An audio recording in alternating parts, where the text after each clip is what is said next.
Hi everyone, thank you for joining us today at our AMA session at hkd.com. My name is Nicole Look, the Community and Growth Manager at hkd.com, and I'm glad to be your moderator today for our AMA section. So if this is your first time at one of our events, I'd like to welcome you, and if you attended one previously, welcome back. So time flies since the Bitcoin bull run in 2019, and surely everyone has been witnessing the mass adoption of blockchain technology, especially with the surging hype such as DAO, NFT, and Metaverse. Today, we're glad to have several crypto industry leaders in the house to share their thoughts on the hottest trends these days. We'll be discussing various topics such as what is SPAC, what more can we learn from DAOs, and what kind of future can we expect for NFTs. Before we start, let me give you an overview of our event today. The event is going to be separated in two parts. Firstly, we'll be discussing the hottest trend in the blockchain industry, the future of the DeFi market, a professional's insights into evaluating professional projects, as well as those they're currently working on. We're aiming to give a general overview of the industry at present. So the second part is going to be our AMA airdrop session. We're going to pick 4 lucky winners to share a total of 200 USDT. So for those of you who have left comments on our tweet, you have a chance of winning 50 USDT, and if your question has been picked, so make sure to stay with us until the end. So a quick note for those of you who might be less familiar with hkd.com, we are one of the largest digital asset exchange in Hong Kong, and we're located in the core commercial district. Our office covers an area of nearly 10,000 feet. hkd.com aims to accelerate the growth of the digital asset adoption since we started in 2019. We offer a dynamic exchange application as well as spot trading platform. We're proud to have been awarded various international licenses. These include a Hong Kong TCSP license, and US MSB license, a Canada MSB license, and lastly, an Australia Austric license. Others are currently in the pipeline as well. We follow a progressive roadmap here at hkd.com. Our OTC service isn't only limited to our digital currency on and off-site transaction and 24-hour trading platforms, but also an NFT marketplace, digital currency ATM networks, digital currency POS retail system, and Bitcoin mortgage service, etc. Recently, we have also launched our platform token HDAO, the only token that is utilized in the entire hkd.com ecosystem, and it is made of a community of HDAO holders. The vision of hkd.com DAO is to foster a fair and open financial infrastructure via the token economy. And our white paper can be found on our hkd.com website if you would like to find out more. And you're more than welcome to visit our store anytime. So without further ado, let's welcome our 3 phenomenal guests for today, Mr. Tony Tong, Mr. Michael Shao, and Mr. Oscar Cabrera. Mr. Tony Tong is a determined entrepreneur. He's the chairman and co-founder of Hong Kong Blockchain Association and at the college. Would you like to introduce yourself to us, please? Thank you very much, Nicole. It's for the wonderful opening. My name is Tony Tong. I'm with Hong Kong Blockchain Association. I've been in this blockchain industry for the last 5-6 years. Prior to that, I started in the 1990s as in the Web 1.0 period as a internet web application developer. So I've been also recently involved with EDI.College, which is an online education knowledge sharing platform for the Metaverse and NFT industry. Thank you. Welcome, Tony. So our next big guest is Michael Shao. And Mr. Michael Shao is the founder and CEO of Crypto One Acquisition Corp. And DAOO. Michael has significant experience in cryptocurrency asset trading and investment, including starting a cryptocurrency exchange called International Digital Currency Market. Would you like to introduce yourself to us, please, Michael? Sure. Shout out to my fans and audience out there. And I wouldn't say we're phenomenal, but I started my career as an option trader working for UBS, focusing on the emerging market currency derivatives, right? So back in the old days, right, Forex will operate like 5 days, 24 hours. So it's very exciting when I come across crypto, which is the alternative asset class that operate 24/7. Got into crypto at 2015. I used to joke around that, saying that it was a time where you don't need to be good, you just need to be lucky, right? So we got involved with a lot of early projects that where I see my 10x, 20x, 50x. And starting from 2017, we actually built our own digital asset class, exchange, also built our own crypto wallet, custodian business. Went through a lot of the up and downs as the market moves, right? Goes through all the good times, the bad times, and shit times. But it's, there's one thing that's never changed. It's actually the belief in digital asset class. Right now, I'm the co-founder and the CEO of Crypto One, which is the first SPAC with a focus on digital asset class. Thank you. Welcome, Michael. And lastly, Oscar is the Executive Director of Reverse DAO. Oscar has managed global luxury and multinational corporations across more than 10 countries over the past few decades. He was the founder of OZ Group Asia and the head of strategic alliance at the Mexican Chamber of Commerce in Hong Kong. Would you like to introduce yourself to us, please, Oscar? Hi Nicole, thank you so much for the introduction. Hello guys, my name is Oscar Carrera. I'm the Executive Director of Reverse DAO. I've been in Asia almost 20 years. I've been into the luxuries business. Currently, we're helping the Latin American market to connect with the Asian market. So excited to be with you guys, so excited to be in this new project. It's a new life, new project, new challenge, and basically right now we are all of us super driving to make sure that all our problems becoming an opportunities. And speaking about that, then for sure later we will explain a bit more. I'm more than happy to give more details for our new project. The one is Reverse DAO. And yes, please, let's start this. Welcome, Oscar. So let's get into our first question. Many industries have recently begun to dabble with the blockchain technology. So what do you think about the development of the blockchain industry in 2022? Would you like to go first, Tony? The blockchain industry over the pandemic. A lot of things have happened while the world is suffering from this pandemic. Everyone is locked down. But in our industry, as we all know, it's actually busier than ever as people are locked down and actually there's increased activity, increased number of Zoom meetings, increased investment into all kinds of blockchain, fintech, from DeFi to GameFi. People have spent more time doing, playing games and earning crypto. So the play-to-earn model is coming up, and the metaverse emerged last year. 2021 is considered the foundation year for the metaverse, and so we've seen the emergence of NFT games, GameFi, and NFT-Fi. So many NFT projects are popping up, and from simple pixel art NFT to gaming and play for fun, play for crypto, play to earn type of NFTs.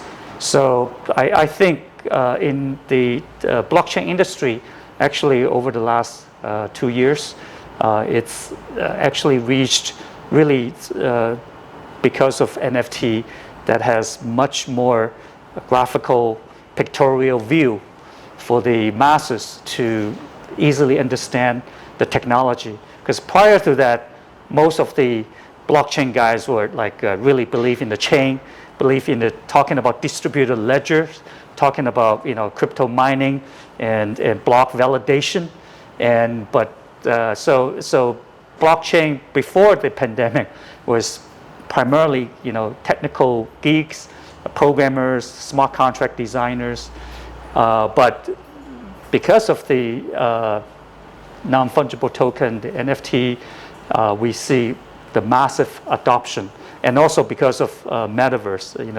industry leaders from Web 1, Web 2, now I'm moving to Web 3, Facebook changing name to Meta. So people are all understanding that the future, I think, is much closer to the virtual 3D world with the enabled by blockchain and NFT technology will be coming to the masses, and everyone is talking about NFT for everything, digital certificates, copyright protection, IPs, and they are going to be on the blockchain, and many games that used to be just play for fun, play for points, play for self-satisfaction, now actually, especially throughout this pandemic, and especially right here in Southeast Asia, we see many people lost their daytime jobs, and now there's a way that they can do the play to earn and earn around $300 to $500 per month because of Axie Infinities and other games. So that's a very good point. Would you like to share your views as well, Michael?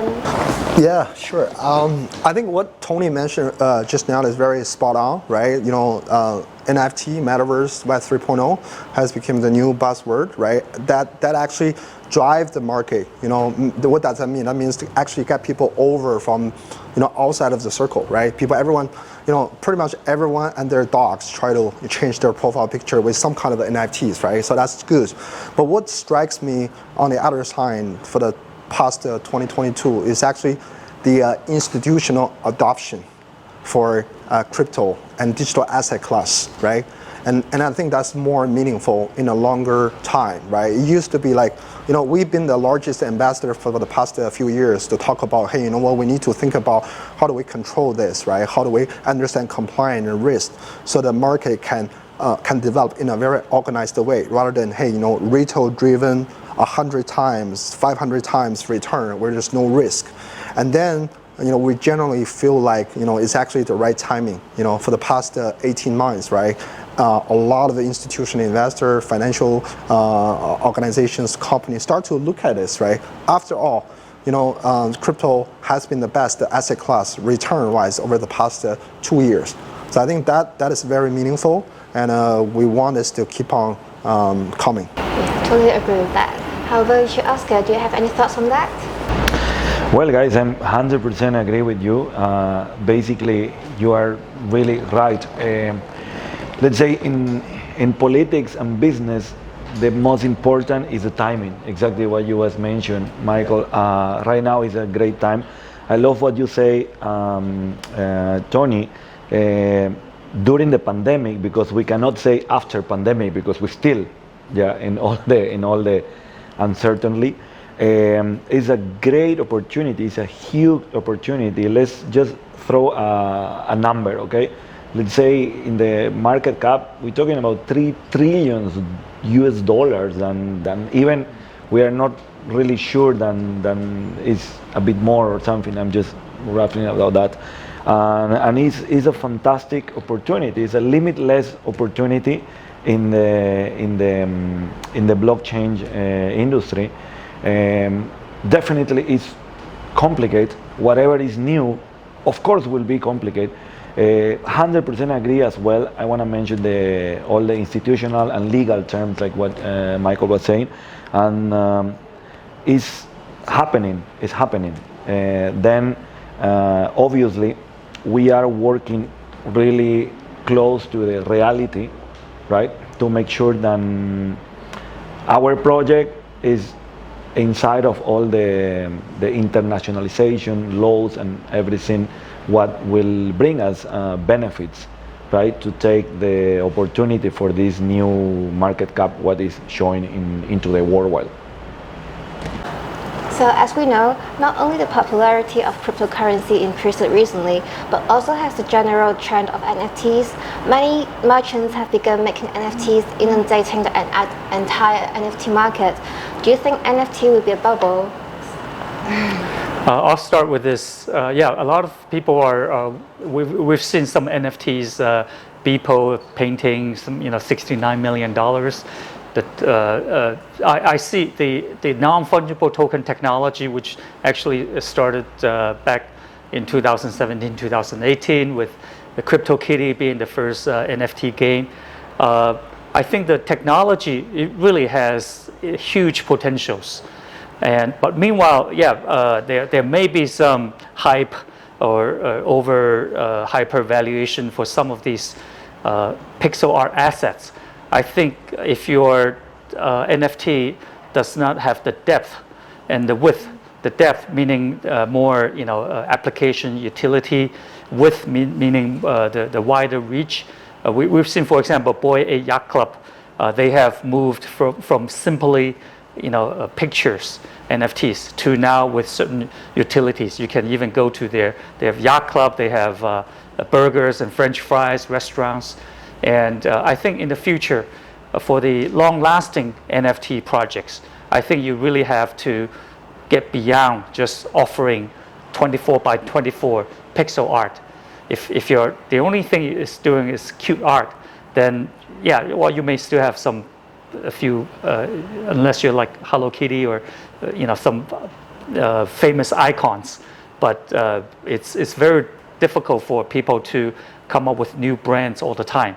But I think it's really the focus should be on the application of the NFT. In GameFi, for example, the NFTs, meaning the object, the characters, and also some of these equipments. If you spend like a half a year to fight a game and then you have a very powerful weapon, yes, well you're putting a lot of work. That's worth something. A lot of the players are willing to pay a certain amount of money to have that power in that game. And also for privileged clubs such as yacht clubs, private jet clubs, and VIP clubs, I think there will be more of that. And if you buy NFT, you're part of a member, you have a membership to the club, you can go to VIP clubs and yacht clubs and private jet clubs. And I think that there will be wider and wider applications for these. And then there's also the title and deeds.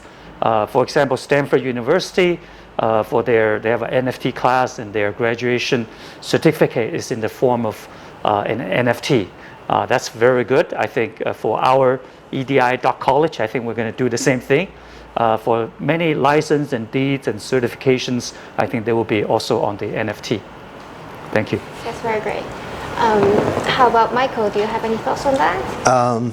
I don't know if NFT is going to be a bubble, right? But this is not a new thing, right? From the underlying technology perspective, the non-fungible tokens have been around for many, many years. Well, I wouldn't say many years, but been around for some time. And the first NFT is actually started back in 2017. That's the CryptoKitties, right? And they have a little mini boom, wow. And then when the market go into the gutter, right? No one talk about this, right? So this time around, people are still talking about this, right? And then we have the NFT that connect with the metaverse and the Web 3.0, right? I think what is good about it is that it empowers people, right? And the entry level is a little bit lower, right? Everyone can actually leverage this technology to do something on their own NFT project. But I think from an investment perspective, or for people who doesn't know about this, right, you need to really think about, right, what is the underlying value, right? Hey, you know what? Rather than holding this NFT, what does that actually brings to you, right? If you figure that out, right, saying that I just love this artist, or I love this art piece, right? I'm willing to spend that amount of money, even though there's no NFT, there's no blockchain technology running under that. I'm still willing to do that. I think then go for that. But what drives the entire NFT market is actually the money component, where people feel like, holy shit, I got in. Well, I don't know if I can say holy shit, but I got in there early, right? I sweep the floor price, right? I'm gonna wait. I'm gonna give me 50 times return, 100 times return, right? I mean, money component is a very important thing, but we still need people to think about, besides that part, what other benefit are there for this NFT market to survive and mature. And I think it's quite important for people to do their own research as well before they invest in any NFTs. So do you have any thoughts about that as well, Oscar? Yes, Michael, I want to quote what you just say. It's very interesting how you plug it, right? Bubble or not bubble. Just, it's true, like people is ready to spend that amount of money, let's say, or invest that amount of money with them or without them, right? It's just, I will say, it's a vehicle how to make sure that people will drive that money to that channel. Also, I will quote a bit what you say, Tony, into the, let's call a membership, or like high-end membership, or let's say like it's like basically we're running the same systems right now, right? It's like let's say any hotel, you get a standard room, or then you get presidential suite, right? Obviously the rates are different, right? But basically now we're talking that, okay, maybe a hotel will come out with some nice NFT, and then if you buy that, will be your investment, and in the next 3 years you will pay not the rates of this presidential suite, just the rates of the standard room, but you will get a presidential suite. Then basically it's a game. Then it is a bubble or not. I'm not really want to say yes or not, but eventually all, especially the fintech or all technologies they have to be somehow, right? Because if not, they will not work, right? Like and yeah, like I think that is the easiest way to explain without go to details, right? Like into the operational things. Right. Yeah. So how would you evaluate the project's potential from an investor's perspective then, when we're just talking about bubbles or investing or not? I think I'll let Michael talk about this, because he has just raised $230 million on the largest, digital asset-based investment IPO, SPAC IPO. So, I mean, for me, as I said, I look at if it's just a picture, I want to see will other people also buy this. But if it has some real application, I know some of my friends are issuing an NFT for Macau concept, and if you buy that NFT, you get to enjoy like free room with the Wynn Hotel and free food at the VIP club. I think that's very valuable. If I can use the yacht, I can go to a VIP club. Or yes, buying an NFT on top of it, I would definitely consider. But actually, I want to hear about Michael, because he has a lot more money, raised a lot of more money, and he's looking to invest in some good projects. Okay, so once again, I'm not an expert when it comes to NFT, right? I think I know a little bit, right? Because our focus is still the institutional financial market when it comes to digital asset, right? But I think there are like a few general rule of thumbs, right? Where the NFT market is actually a very different fundamentally to other investment, right? If you look at this from an investment opportunity, where traditional venture capital or private equities, right, they look at companies, they look at fundamentals, right? But when it comes to NFT, it's very community driven, right? It's not really about like how good this art is, right? At the end of the day, right, maybe like less than 1% of people can really tell the difference between this is good art piece, this is not a good art piece, right? It's actually always come down to the community, right? So I guess and this is the beauty of the blockchain technology, right? You just download Discord, download Telegram, right? You just join, follow all the social mediums, right? I think like you spend more time in that project, you'll be an expert. You will know more than I do, right? So I guess the community focused approach is very effective. And there are a few other things you think about, right? What about the founding team, right? Normally the founding team is good. That means they're going to have more impact on the market, right? And the third thing is it always comes down to execution, right? We've seen so many times people have great ideas, but what they fail is that they lack the execution, right? Normally a lot of the NFT projects are saying that we're so good on this, right? But they have a roadmap, right? You need to really follow on, are they delivering on their roadmap on a timely manner, right? If they manage to deliver that, have a strong team and a very active community, I think it could be okay. Not just to endorse any NFT project, but this is how I normally look at it. Yeah. Right. Yeah, I totally agree with that. How about Oscar? Do you have any thoughts on that? Just a small quote, because as Tony said, right, our friend here Michael is an expert, right? Like definitely, we are following you in that. I have to be correct.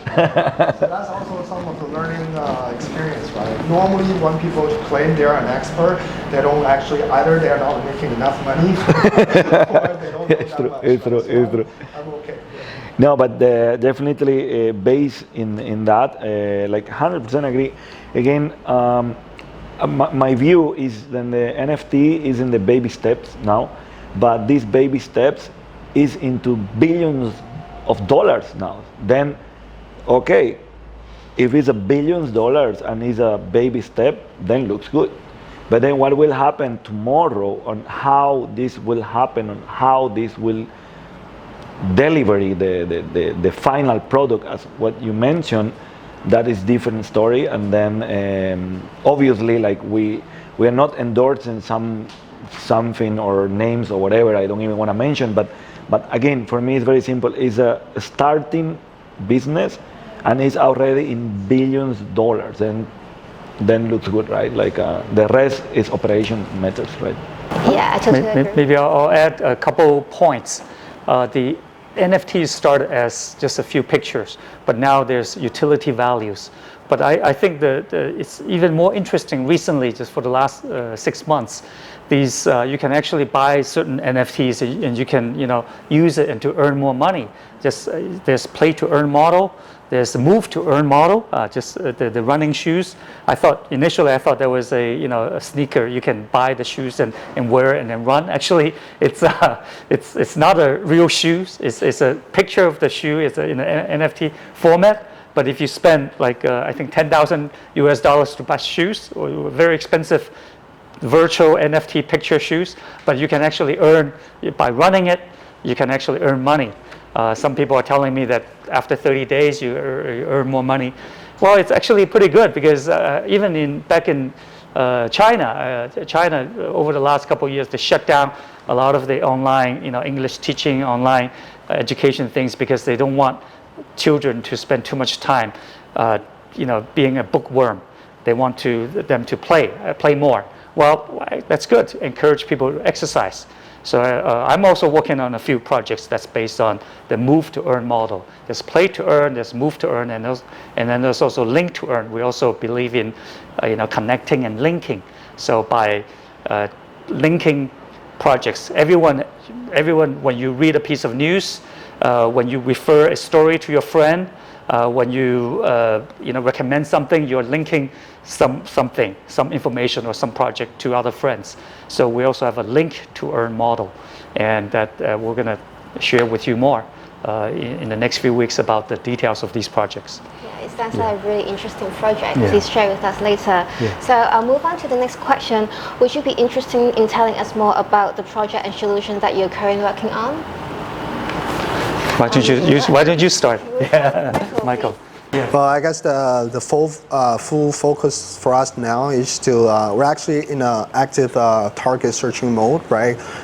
We managed to I don't know, like all your audience, if you guys are familiar with the SPAC market, it's actually a blank check company that sponsors will go out there to tell their series to raise the funding and then list it on a public market. And then they have a certain period of time to actually find the right target and through a de-SPAC to merge it, backdoor listing, then it'll become a public company. SPAC market has been, I guess, been around for quite some time, but it's really getting popular 2021. And given that we are crypto is the buzzword, right? SPAC market is also hot, right? Managed to bring those two things together is actually something that no one have done that before. It was very challenging market condition after June last year, where there's a lot of negativities on the SPAC market, and traditional people leverage SPAC as an investment, fixed income investment. It's very transactional. But we still managed to actually list it last December, and with 6 times oversubscription. What does that tell us? That tells us actually there's huge demand, especially from the institutional investor, where we have anchor investors like Wellington, Apollo, UBS, where they say they want to use this as an access play, where they believe in crypto market in the long run, but they're not feeling comfortable just invest directly to a coin or a project, right? So this is actually a safe play. So giving you all those backgrounds, meaning that right now after listing, we're in active searching mode. The narrative of our series is to find a coin-based emerging market. We keep it very simple, right? Coinbase, everyone from Wall Street understands Coinbase, and emerging market is the area where people can think, right? So we managed to put Coinbase and emerging market together. So when it comes to our target, we're looking at infrastructure asset within the digital market, like exchange, like wallet business, custodian business, crypto asset management. So life's been pretty busy. I've been doing a lot of traveling, and we're in close talk to a few target. It's also a learning process for all those young crypto owners, right? Because right now, as I said, everyone and their dog try to dump money over to crypto, and it's very easy for them to raise money from private market. In fact, crypto market, private market valuation is kind of inverted when it comes to public market, right? But once we tell them exactly what we can bring over to them, they instantly get it, because as a Nasdaq listed public company, you will get brand value, valuation, and reputation, right? This is the biggest. I guess this is the biggest hurdle for a lot of capital company when they want to grow. It's so much easier for people to know you before you tell them who you are, right? Entire world know Coinbase, right? But there are a lot of good company out there that is not yet to be known by the market. So become a public company, at least you are compliant, you are regulated, and that kind of give people assurance why you will be there for long. So I think that's what we have been working on, and also if any of you guys know any solid company that had this ambition, then we can be connected. Thank you, Michael. That sounds like a really phenomenal project to me, and for sure for the audience as well. And how about Oscar? Can you describe your project to us, please? Sure, guys. Let me share a bit about reverse DAO. Michael was very interesting, like really interesting. We will talk about reverse DAO. We found a niche of market very interesting. Loyalty rewards connected with the crypto assets. Especially, we talking the trillions of dollars than the loyalty reward business is having in the market cap. Okay, 7% of redemption is the only what is used right now into the market. Then basically, when we talk about rewards, loyalty rewards, everybody will have a different feelings. Maybe the people who use, can I say the names right? Amex or something. People who use Amex, or they will think about Amex. People who use Shangri-La hotels, they will think it depends. But then the system is based on same, right? We found a niche of market that is very simple. We're missing more than 90% of the utility, right? And then we come out with this project. The team is full of passion of that, and then we've been working very passionate in this, And then I will explain like the operation base. What happened right now? Exactly what you was mentioned a bit, Michael. Like the crypto assets is maybe a bit more focused for the new generation, right? Let's say the loyalty rewards. Even my auntie, my grandma have it, right? It's like, especially in Asia, let's say the last 20 years, everything is made by rewards, by loyalty. From the supermarket to the mass market to the VVIP market, right? Casinos, you was mentioned before, Tony, right? Like you go to a casino in Macau, you go to a hotel in Singapore, wherever you go, they always pushing you to sign up in the loyalty reward. But what happened with that? Because we don't feel that this is money, we don't feel that this is our benefits, then most of the time it's always we call like a small letters to spend it, right? And then that's why 90% of the market they don't spend it. Then we come out with this project because we found this problem and we're solving that, making sure that the loyalty reward we transform to the crypto assets. Yeah, basically it's like asset management. Yeah, then I cannot share so much with the companies we have, but I can mention a few of them. Like for example, Mastercard. We are tying up straight with them, and then Asia Top. We have more than 2,000 merchants. Yeah, and then this project is fantastic because again I will mention, especially in Asia, right? Let's say one easy example with the hotels. Okay. You go to Shangri-La, let's say, more than 3 times per year, okay? And you know you have like 3,000 points, and that is awesome, but then you don't know how much is mean these 3,000 points, right? And then if you don't go back to Shangri-La in the next 3 years, yeah, then you never will use that. And then maybe you show to your friends, right? Yeah, check, I have a lot of points in Shangri-La, but then, oh, it's cool, it's amazing, and then can you invite me in Starbucks for that? No, sorry, it's just in Shangri-La, right? And then you was mentioned as well, Tony, during the pandemic, the life changed, right? Like in less than 1 week, everything changed. And then before, a lot of people, especially Amex as well, right? We use all the Amex points, like, oh, I get my flight, and then it was fantastic. Then 2 years, nobody flying, right? Nobody staying in a hotel. If I live in Hong Kong, if I have my apartment in Hong Kong, why I will go to a hotel, right? And then, especially in this time, is, as I mentioned in the beginning, right, in politics and business, the most important is the timing. And now, right now, is the timing to jump into that, right? People have the value, they don't use it, and then we come out to solve this problem. Then, okay, you have 3,000 points in Shangri-La, okay, we will make this go to your crypto wallet, and then you want to invite a Starbucks for your friend, and then it is okay. Of course, we are in a lot of details to keep going through, and our platform is very solid, yeah, and yeah, I will keep sharing more interesting things very soon. Thank you, Oscar. I think it's a great idea to transform your points to cryptocurrency and put it into real usage.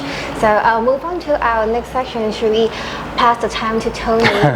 No, actually he mentioned I have so many Marco Polo points and Asia Mile points, and I have points from Sands Group. I have points from Win in Macau, and unfortunately, I'm sure many of them are going to be expired soon. So actually, I think that's a great way. The coupons and points, even 10 years back, few 10 years ago when we were going to school in the US, we see people clipping paperclip coupons, and all the housewives were doing that. And then they moved to website registration, moved to email subscription, moved to mobile apps like Asia Miles, Marco Polo Club. But I think naturally NFT and blockchain technology is the best way to do it. You can track the points, you can have your tokenomics, and so I think that this reverse DAO and what you are hoping to do, I think there's a real market need for this, and I hope the best success for your project. And I think that's a very good way to transform from the pre-web days to Web 1, now to Web 3, using blockchain and also DAO, the decentralized autonomous organization, which I believe will be the future for all kinds of organization operations. So speaking of DAO, well, it happened that both you guys, your companies are called, one is RDAO, one is DAOU. So can you tell us why did you pick the name DAOO or DAOO for your stock symbol, Michael?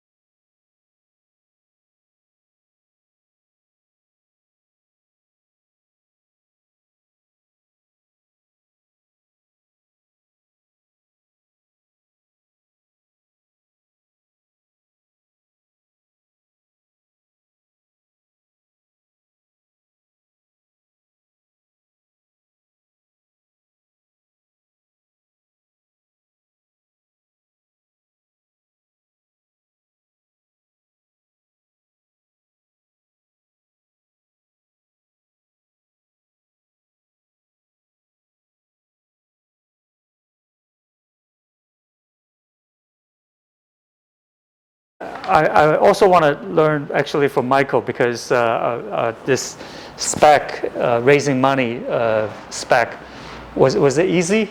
I mean, and how many meetings have you gone through, and how much work did it take for you to raise the 230 million US? It's definitely harder than close your eyes and buy Luna, right? So in that regard, it's actually a lot of hard work. Especially SPAC market normally is relatively easy for serial sponsors, right? Where they have already demonstrated they can deliver, right? They have a track record for people to believe in them again, right? So especially when we start this journey as the first-time sponsor, we actually got shut down by a lot of top names, right? Where markets like this, right? They don't believe you, right?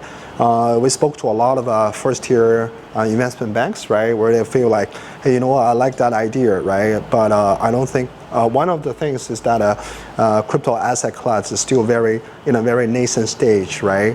And a lot of compliance team wouldn't really sign off, right?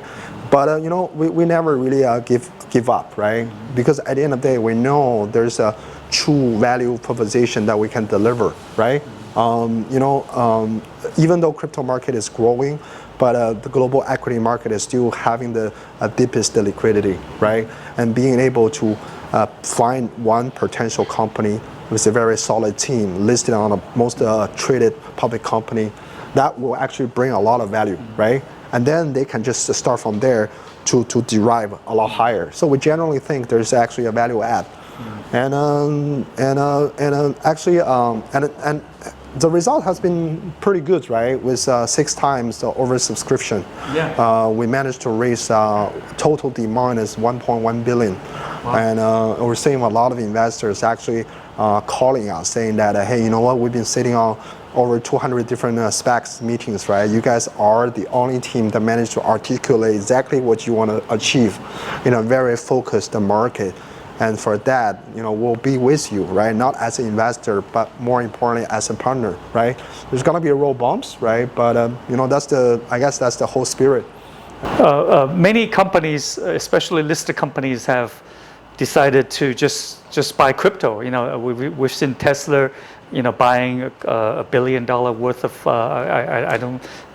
Bitcoin, and then MicroStrategy keep buying more and more. And when they ran out of cash, they started buying a few $100 million of Bitcoin, and then when they ran out of money, they raised funds at like a convertible bond, and they issued debt to buy more crypto. I'm pretty surprised. And just in Hong Kong, right here in Hong Kong, our good friend, Cai Wensheng, he became the first listed company, Meitu, listed on Hong Kong Stock Exchange, the first main board listed Hong Kong company that bought around $500 million of worth of Bitcoin and Ethereum. And for that, actually, he's done quite well for his investors for that purchase, because I remember he bought it Bitcoin at I think around 20,000 or even below, and he bought Ethereum at about 1,500. So according to the current market price, he has already made money, paper gain. Well, it's not real money until he successfully sells it, and there shouldn't be any problem because it's a pretty liquid market. So would you follow the same path? I mean, can you say that, oh, I want to, like Elon Musk, I want to buy Dogecoin, I want to buy Bitcoin for your SPAC? Can you just do that and buy a crypto?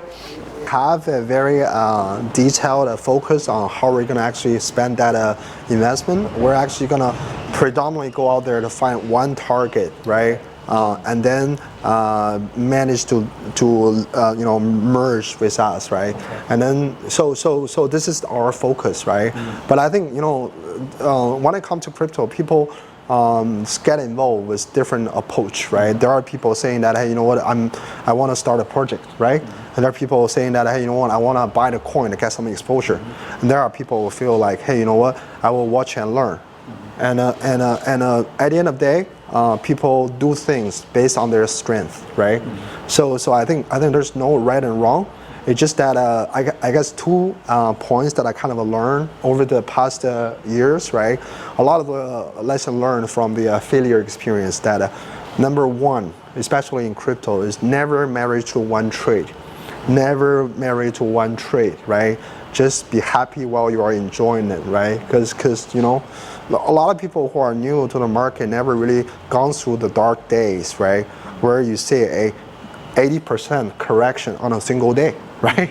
And then if you're leveraged, you're gone, you're done, right? So never married to one trade.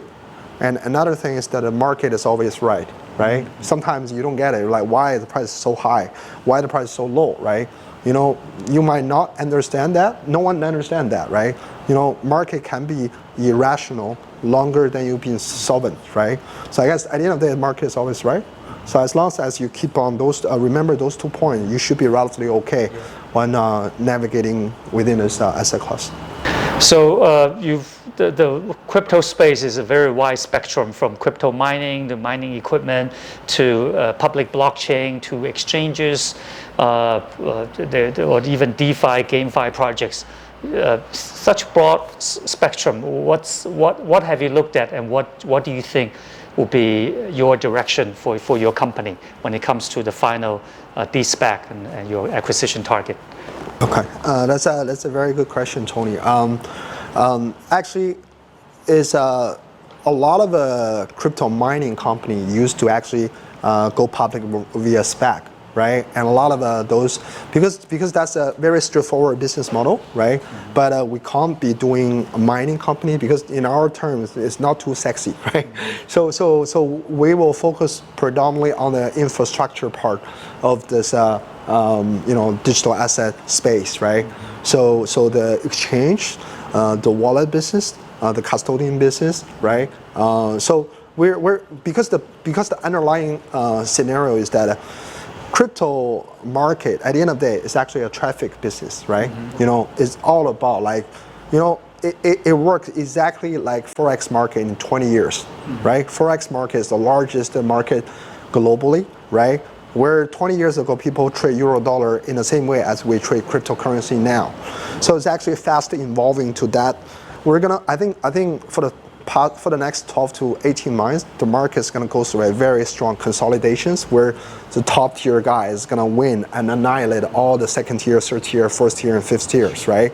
And then the traffic is going to consolidate there. Yeah. So it is actually our approach to leverage the SPAC and our financial market experience to find the right target where we can actually put up a fight, right? Mm-hmm. At the end of the day, it doesn't matter if you're exchange business, the wallet business, all the business model is the same. It's very easy for you to pivot starting from one business to another business. And this is exactly all the major guys are doing, right? Everyone is trying to build their own ecosystem, right? We're saying Coinbase start with the exchange, and they have the Coinbase Prime, they have the custodian business, they have Coinbase Pay, right? FTX, Binance, Crypto.com, everyone is trying to do this whole thing, where once they complete their entire ecosystem, they have this 1+1, larger than 2 mm-hmm. effect, right? So I think, just hope that. And with 230 million you've already raised, what's the target size? What's your ideal target size for acquisition? So technically speaking, with 230 million, we can approach a target with enterprise value from 700 million to up to 1.2 billion. Okay. Right? That is the what if they're much bigger, say 10 billion? I mean, I remember like Circle.com, they're doing a SPAC, de-SPAC right now, and their valuation has gone up from 5 billion to 9 billion. Why can't you go big? I think, we can go big or we can go bigger, but I think that range is a sweet spot, right? Okay. That range is a sweet spot, right? If they're a little bit bigger, right, from 1.5 to 2 billion, we can leverage like a pipe, right? That gives us more buying power, mm-hmm. but we can't really go beyond like 2.5 billion, right? Because, as you might be surprised, right, it's actually a very onerous process, right? Not only do you need to find a good target that meets your growth potential, your revenue projections, but you also need to have a proper audit, right? There's a lot of other things for you to think about it. But we won't be trying to find that perfect target. We try to find a good target because when it comes down to today's game, it's all about how fast, right? You know, you don't need to outrun your market competitor by another 2 years, right? You are faster than 1 month, then you already have an upper leg. Okay. Someone told me that there are around 200 or 300 specs out there looking to do deals. And that seems to be a lot of specs. And how many of these are can be crypto or blockchain focused, fintech focused? And are they your competitors or? Yeah, that's also a very good question, right?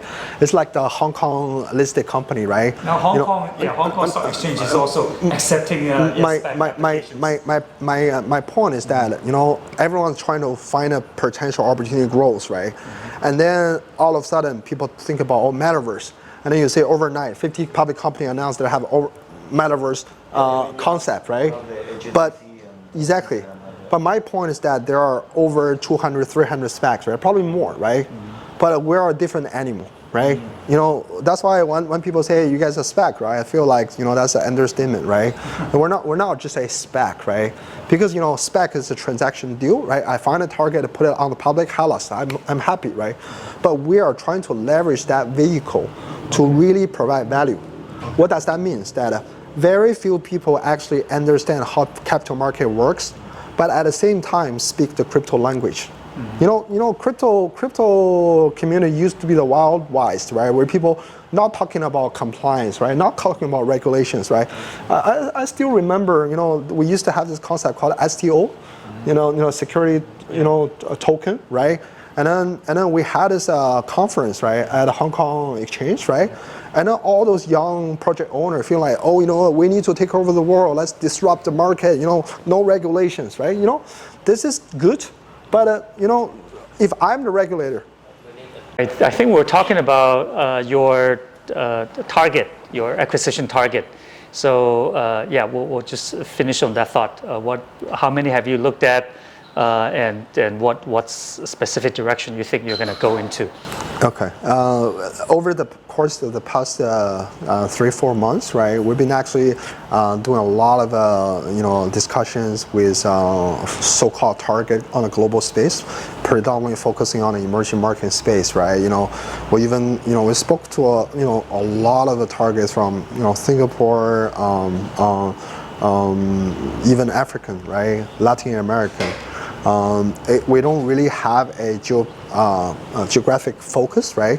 Because I said crypto market operate in a borderless way. It doesn't really matter where you start with, right? As long as you have a robust products, right? You have very clear to-go market strategy, and then you can execute on that. You should be good. So it really comes down to the right valuation, right?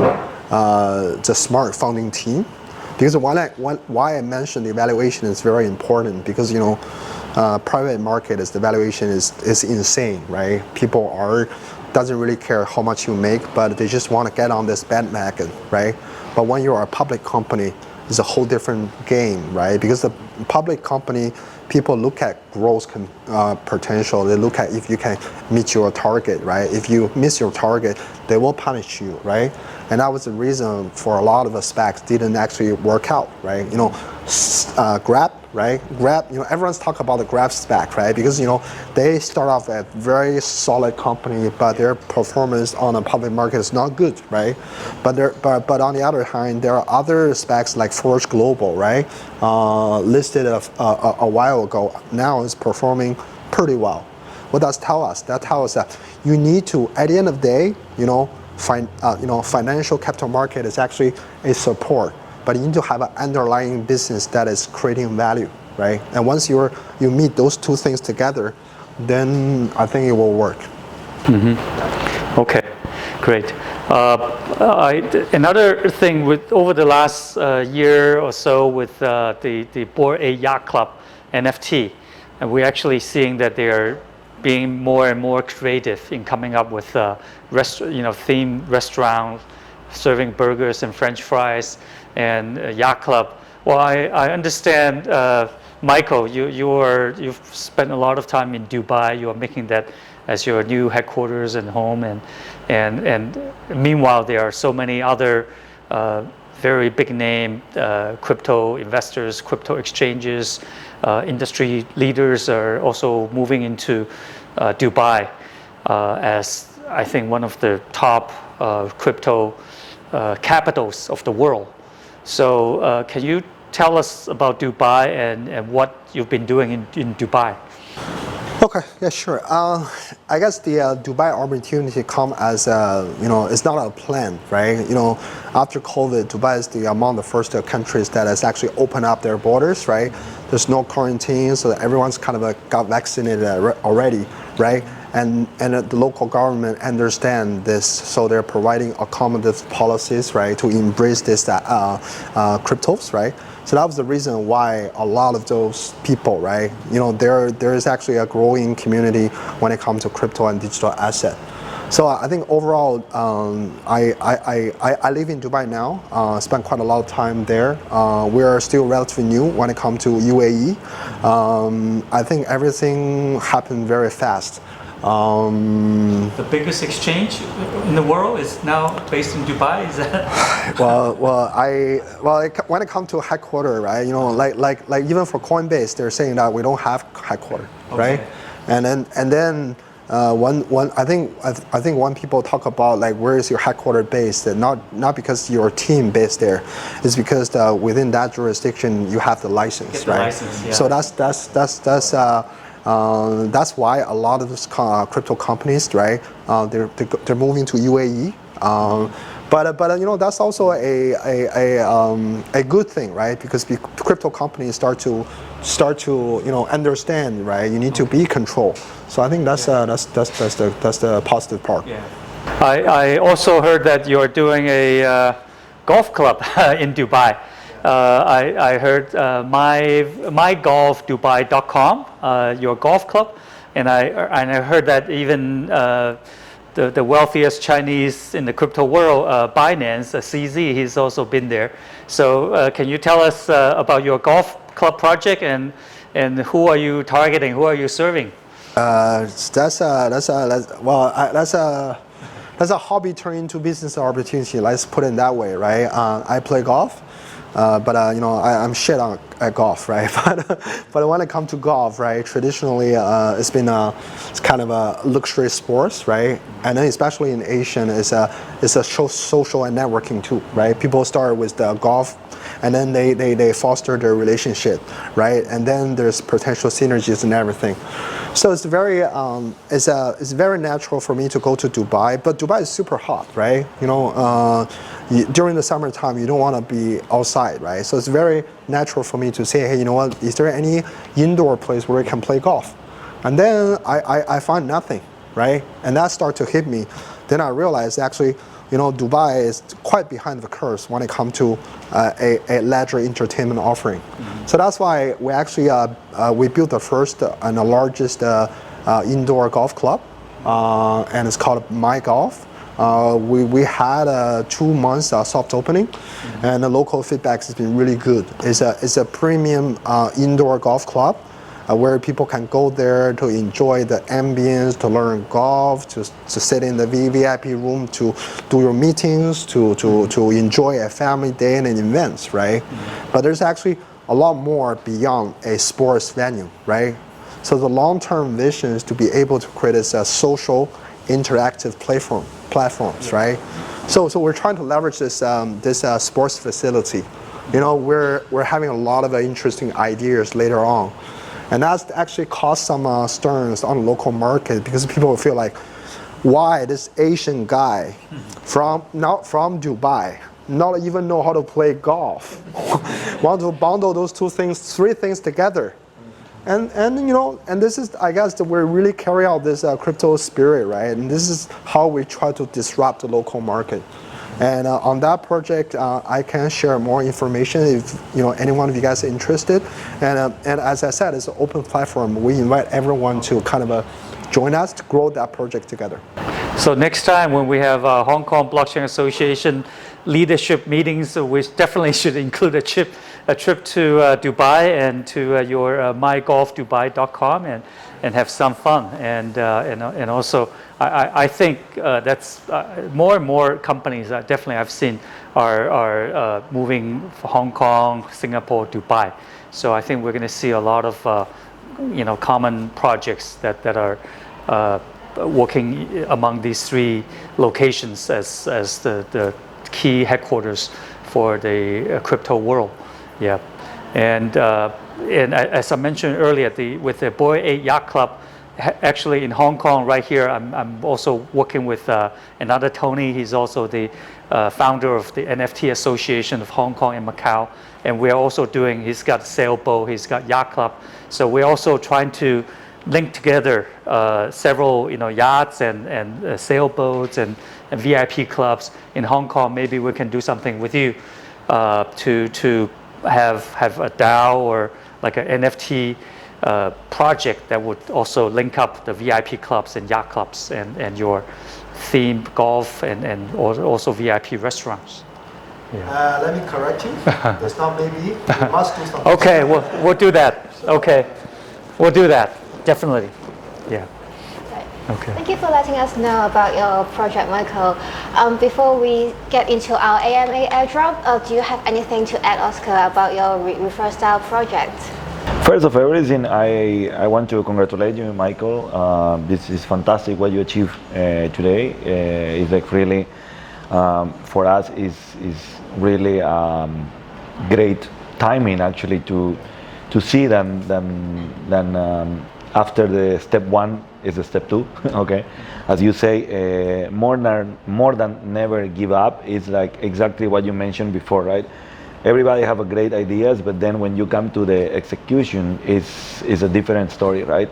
That's why, as a project, we as a Reverse DAO, we are really a strong believer and solid in what we're doing. Yeah, we do have, as I mentioned before, more than 2,000 merchants and more than 2,000 strategic partners. Then basically, we done it opposite than most of the projects does. They come, they create the project. Basically, we create the platform first, okay?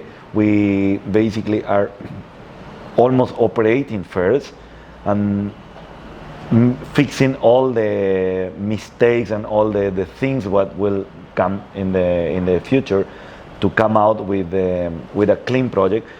I can say the execution is already happening, yeah? And of course, we see in you a really like a guide, right? And it's really interesting to hear and to spend time with you guys and listen. This is like very important, right? I'm a believer of the entertainment as well.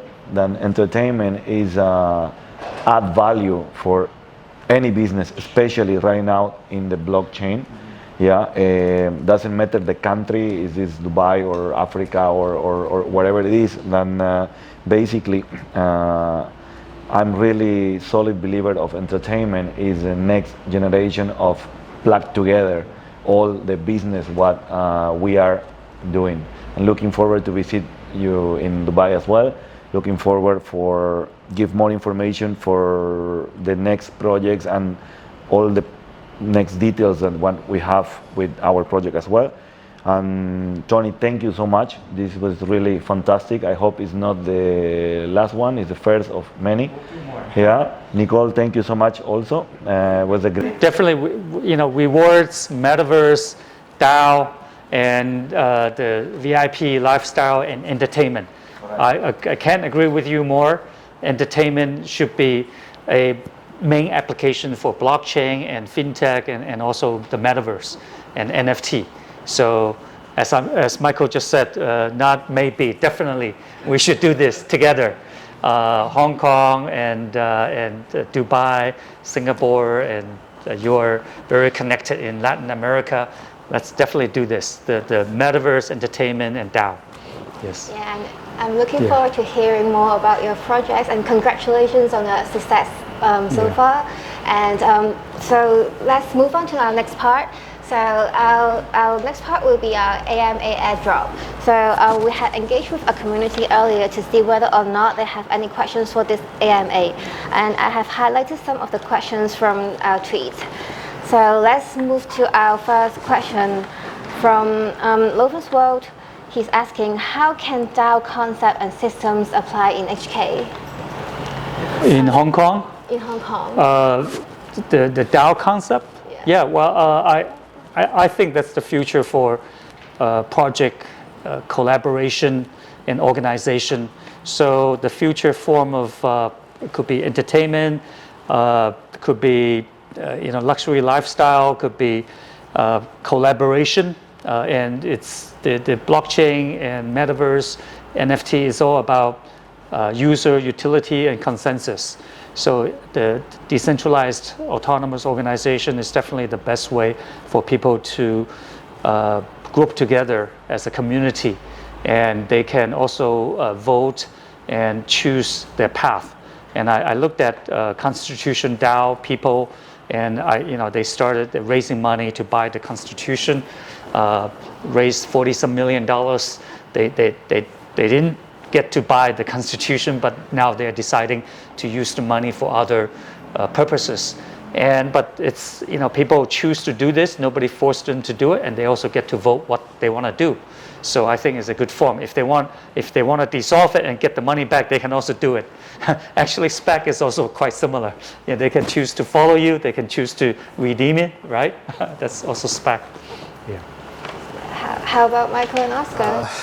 I think, right, the fundamental difference for DAO versus other like ICO, STO is actually the capital formation part, right?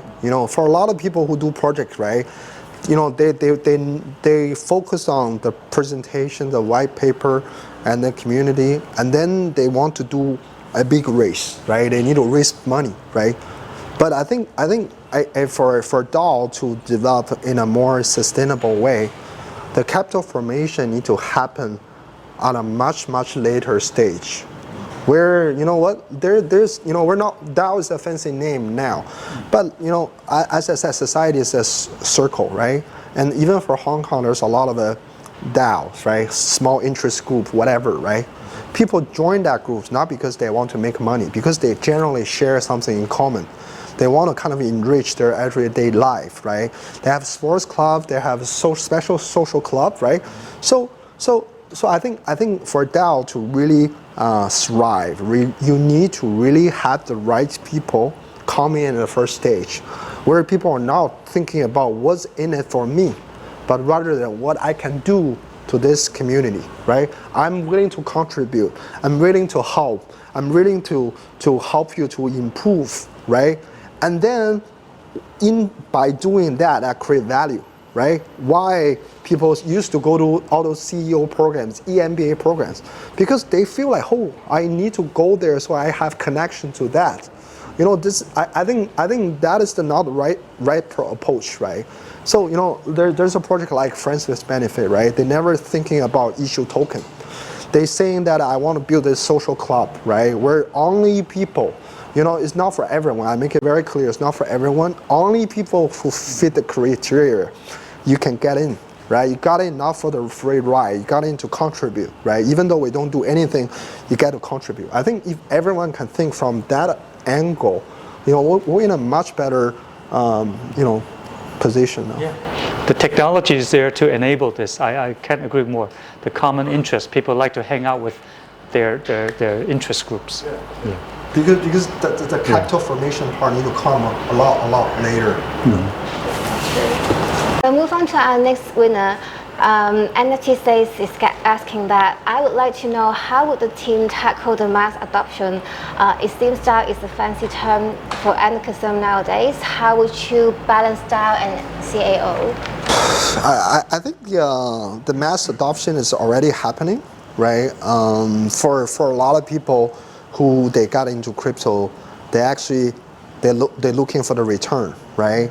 So for them to go through the hurdle to understand what is the blockchain, what is online, what is the wallet, what is the private key, how do I get access to crypto, right? Because they have this underlying reason driving them is that I need to make money. But I think a lot of people who actually got into NFTs because they like this. Hey, you know what? I like this cartoon character, right? I like this, right? Exactly, right? And then they I think it's already happening, right? It's just that how do we balance, right, the interest versus the money component, right? It's a fine line to yeah. Okay, great. Next one would be Yom. So he's asking, who are your main competitors and what is your unique selling point? Would you like to answer that, Oscar? Okay, that's a good one. We cannot say like we have a main competitors, okay? Because that's why we are a unique project, right? That's why we come out to fix and get a niche of market and fix a solution, right? Then basically we really don't have a competitor. We are the beginner, the baby step of the market, right? And somehow that is amazing in one way, and that is very risky in another way, as Michael was saying, right? Because when you are the first, you will be the one who really get the problems to fix, right? And then basically this is what we're doing now in the execution. Obviously, if we talk about, I don't know, Visa or MasterCard or the big names, right? They are not our competitors. It's totally opposite. They are our strategic partnership to come. The most important is to integrate all the points to make sure that the project is working with the result, right? Then that is for us the most important to come out now with this solution. So move on to our last winner, Rahul. He's asking, what strategy will you implement to bring non-crypto native into your ecosystem? How do you keep a balance between developing the technology and also improving the value of your token? I think this is a good question for Oscar to answer. Yeah, sure. I will use one word very easy to understand. It's like learning, okay? In this case, everything what we're talking about, the blockchain and all the business wise, again, I will use again the same word, baby steps, right? And then a lot of people, they have not understanding of what's going on, right? As Michael mentioned before as well, a lot of people talk and even get crypto or whatever, but they really don't know what is the step 2. They are in the step 1 and some people is in the step 0, right? And then, but when they do something, this does not mean that they understand something, right? If you use a simple example, the same, when we go and we pay with our credit card, when we do the tap, right? We don't know how the system is working, okay? But we know that if we make the payment, they will deduct from our card, right? But we really don't know the 20 steps integrate how this come out or how many seconds will take to get out. Like, we don't know, we just do it, right? And then basically this is what is going on right now. And then for us it's very important to educate our clients, our strategic partners, and our people who is with our project. That's the most important now. And actually that's why we are more than happy to spend the time with you guys, and then to have the support from Tony, right, to really help us to create this platform to really become very solid into information education. I think is the step 1 for everything what we're doing right now. Okay, thank you, Oscar. So that takes us to the end of our AMA section. Congratulations to our winners. You'll be contacted shortly by our team.